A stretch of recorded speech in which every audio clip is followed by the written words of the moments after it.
guys, and welcome to a new video. As you can see in the title, today I will be answering some of your questions. So of course I put a question box on Instagram and I tell people like, hey, ask me questions. I always do that and then I never answer them like on a video. This time I am doing it. So I will answer some of them. There are not many, but I'm glad because there are more than 3 questions and I think that's actually a really good thing. So yeah, I'm very excited to be answering them. I hope you guys enjoy it. And I will try to be not as detailed as I always am. I will try not to talk too much. I will try. I'm not promising anything. So the first question that I have is how do you feel knowing 2 languages very well?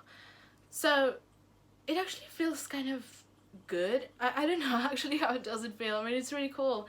But the problem is I don't really like, well, so my main language is actually Spanish. I do not speak, I mean, I know I can speak English, but I'm not native. I think I've said this like loads of times, but I will repeat it again. I'm not a native English person, so yeah, Spanish is actually like my first language, and of course I'm very fluent in that language and also in English. But yeah, it feels really cool because, but as I was saying, sorry, it's like I feel more connected to English rather than with Spanish. Perhaps it's because I use it more now. Like I have friends all around the world. I mean, I have real friends, don't worry. I do have friends here who speak Spanish, and have family like in Spain where they also speak Spanish, just in case I speak Spanish. It's not that I'm talking in English 24/7. No, it's not like that. Talking in English 24/7 on social media, on my videos, and I'm actually thinking of doing my first video in Spanish very soon. I don't know when, and I don't know how, what to do in that video, but I will definitely do it soon so that my friends can watch it. But anyways, back to the question.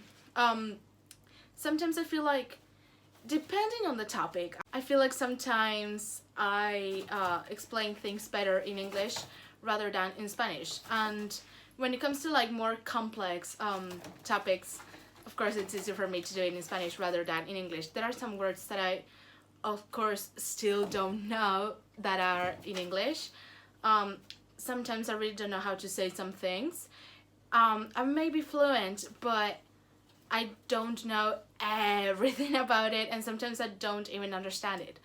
But yeah, in conclusion, it feels amazing and I love it because I feel like I can communicate with anyone in the world, like literally. My live streams are actually in English, and I didn't do live streams just with people that are like from the UK or from the US. No, I have done live streams with people that are from Brazil. I mean, Portuguese is kind of an easy language for me to learn because it's kind of, there are some words that are similar to Spanish, but as I'm not able to speak Portuguese at the moment, I can communicate with those people. Okay, you understand. In English, if it wasn't like for the language, I think I wouldn't be able to communicate with so many people all around the world. I even have a friend in Croatia. Like, I don't know how to speak the language, of course, but I communicate with her like in English, you know, and I think that's fantastic. Yeah, I would really like to learn more languages, but I feel really happy knowing English, honestly. And Spanish, of course.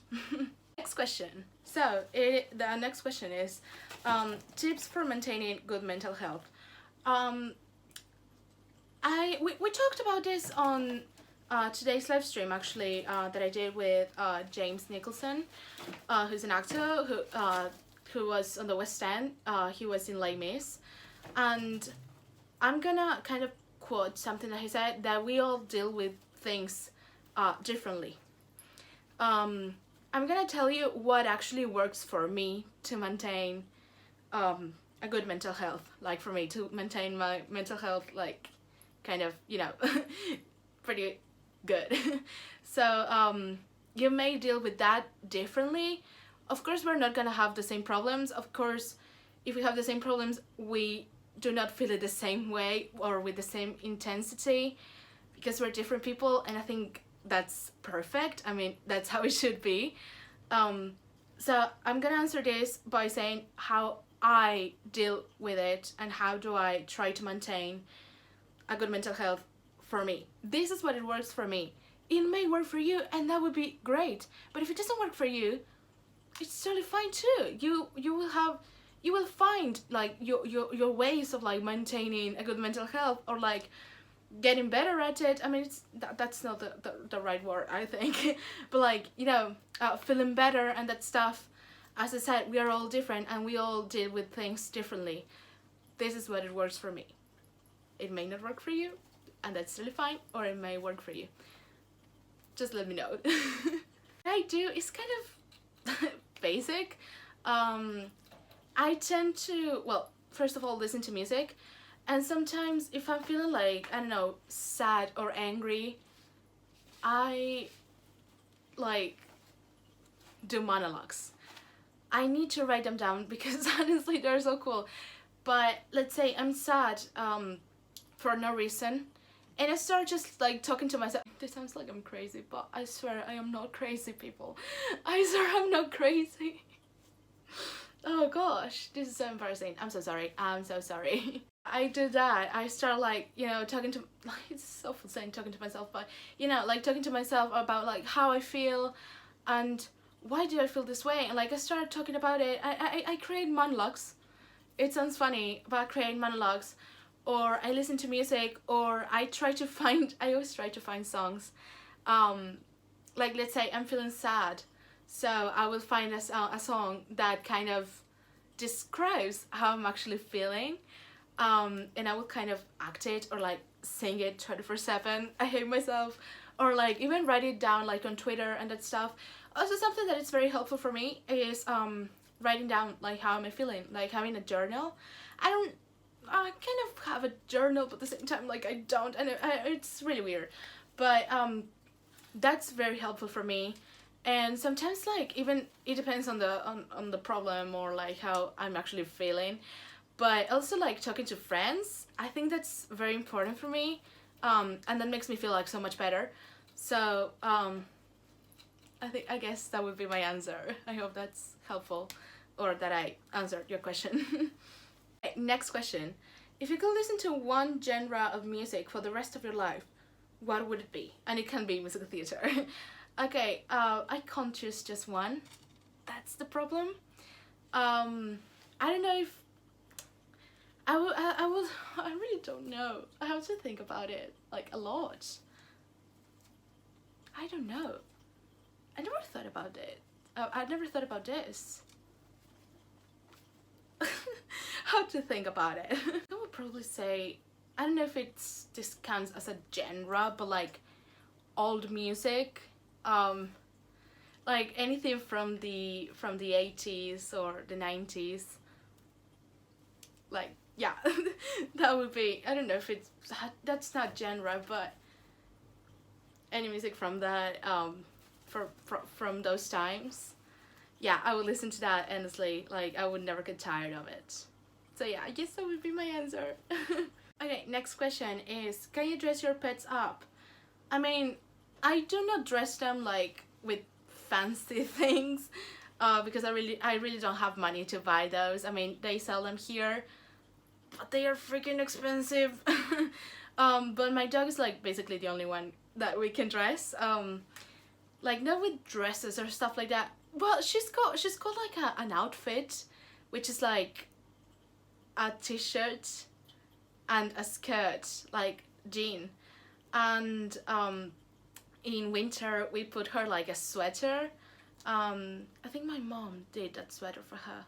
I think it was my mom or my grandma, I don't remember, but I think it was my mom actually. But yeah, that's basically how we dress her. We can't dress like the rest of the animals because it's very hard to dress a parrot. Actually, there's no clothes for it. It's very hard to dress a guinea pig. It's extremely hard to dress a turtle.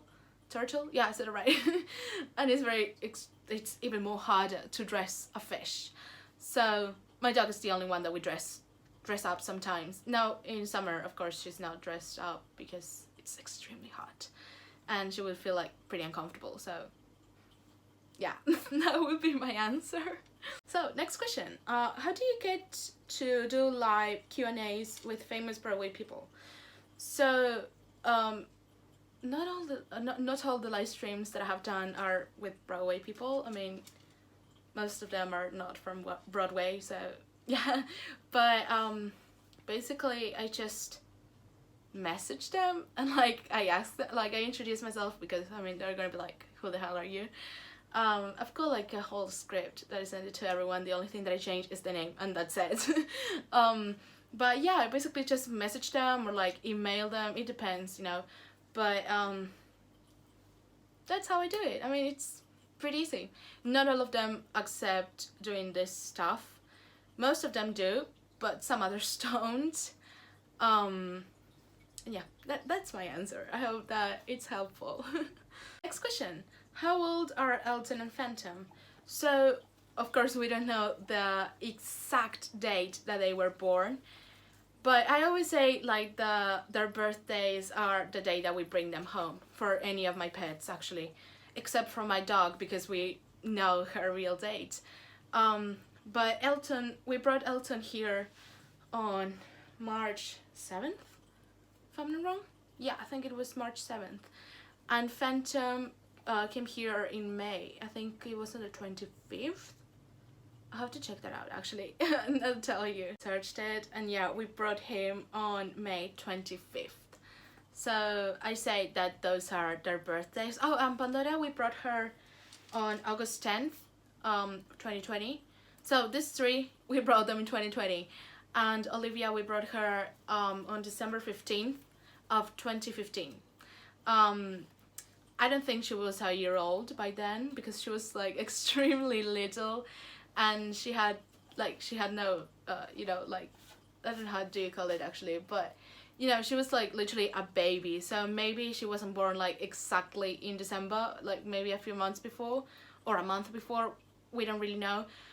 But I say that her birthday is on December 15th because that's when we brought her, but of course we don't know the exact date of her birthday. The only one that we know, as I said, is Melody. Melody was born on February 27th,